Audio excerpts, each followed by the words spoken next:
enlisted in the United States Navy. Shortly thereafter, he was nominated by the Secretary of the Navy and attended the U.S. Naval Academy and received his commission in 1990. Major Hammer is now the Commandant of the John M. Joyce Detachment 1445 in the Marine Corps League and a member of the Velva American Legion Post 39. Ladies and gentlemen, please welcome Major Hammer, retired.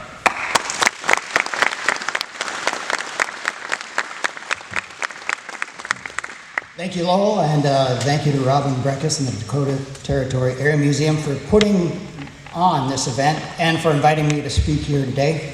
Thank you also to all who are participating or attending today's ceremony. And finally, thank you to our honored Korean War veterans, both for your service to our country and for being here with us today.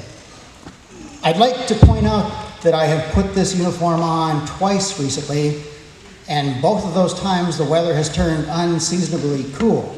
So for those of you who are enjoying this respite from the heat, you're welcome. For those of you who would rather have a nice hot summer day, I'd like to point out that the last 2 times Lowell emceed an event recently, the weather has turned unseasonably cool. Back in 1995, a Marine Corps general told the gathered officers of my battalion, then deployed to Okinawa, that the U.S. military hadn't learned a thing from the recent Gulf War. No one would ever say that of the Korean War. It was a war of many firsts, and it was packed with lessons on the nature and theory of war. Many of the examples of concepts taught in classes on maneuver warfare come from the Korean War. Those of us who are fascinated by military history and the evolution of warfare often scratch our heads at the idea of the Korean War being referred to as the Forgotten War, because we could talk about it for hours. Don't worry, I'm not going to do that. But I will talk for a bit about why the Korean War is sometimes thought of as forgotten in the United States. It was a 3-year war that followed close on the heels of World War II, which had seen the mobilization of 12 million Americans, 1.1 million of whom were killed or wounded in the conflict. And our entry into that war was preceded by a bold attack on U.S. forces in Hawaii. By comparison, the conflict in Korea, which began on this date in 1950, was much smaller. It began much further from any American shore, and it did not end with anything like a VJ Day with celebrations in the streets. It did not even end with a peace treaty, but with an uneasy ceasefire that persists to this day. Unlike the Vietnam War that followed, the Korean War was not brought into American living rooms on the evening news, and there were no massive protests against the war on American streets. In 1984, journalist Studs Terkel published a wonderful oral history on World War II titled The Good War. This title seems a bit unfair to other wars, and especially to the forgotten Korean War. After all, we can look today and see a vibrant and free South Korea and a North Korea where people suffer under the world's most repressive regime. The evidence is clear. Americans who fought in Korea were fighting on the side of good, and theirs was a good war.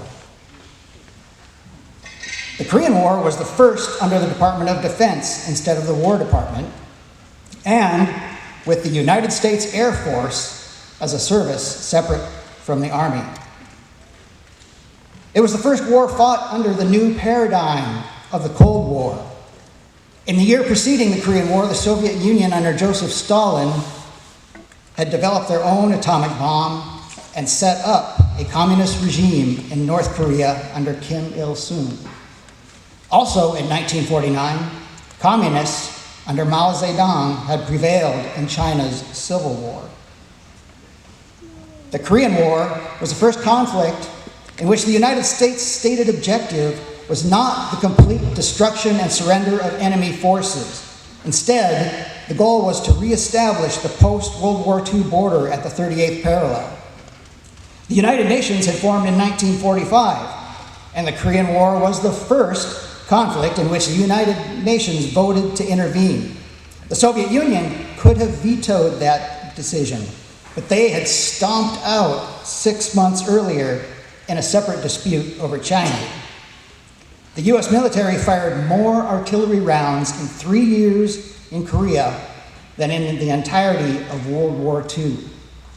And the war marked the first widespread use of helicopters in combat, first for medevac, search and rescue, and spotting, and later for insertion of troops and equipment. One of the boldest maneuvers in the history of warfare was the extremely risky amphibious landing at Incheon, which could only have been conducted 1 day each month at the highest tide.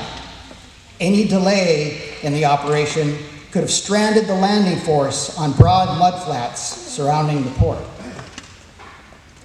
The Korean War demanded such bold action. The Korean War demanded bold, tough fighters. The terrain and weather were as difficult as any encountered in warfare, and that is reflected in the names of some of the battle locations. The Chosin Reservoir, often referred to as the Frozen Chosin, Bloody Ridge, Old Baldy, Heartbreak Ridge, and the Hook. The nature of the conflict was such that there was not a single battle of Seoul, but 5 of them. The war was also filled with iconic figures of American military history: Douglas MacArthur, Chesty Puller, Matthew Ridgway, John Boyd. And there were personality conflicts between Stalin and Mao, MacArthur and Truman, MacArthur and Marshall, MacArthur and Omar Bradley, MacArthur and almost anybody who expected MacArthur to listen to them. Really, we could go on for hours on so many aspects of the war, and the educator in me wants to build a Korean War syllabus and meet back here or online for a few months. Instead, I'll just assign you some independent study and trust that you'll spend some time researching the war and telling your friends all the interesting things you learn. You will be the life of the party.